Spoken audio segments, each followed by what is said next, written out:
Alright guys, I hope you had a good Memorial Day weekend, guys. And alright guys, I thank the parents and the grandparents and everybody who's been raising up their kids and then they have kids of their own.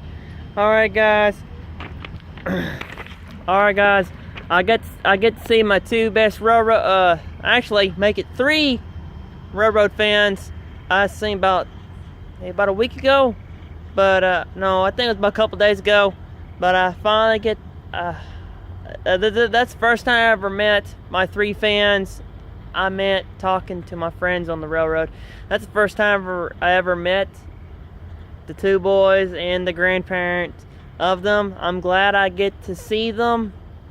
I'm glad I got to see my fans in real true form.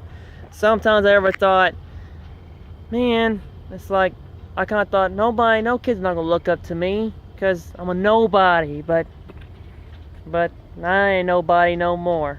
Now I know I got fans out there, including little ones and including the older ones and older ones than the younger ones. So guys, hope y'all keep watching my videos, guys. And maybe someday, guys, I want y'all someday to come back to Kiamichi Railroad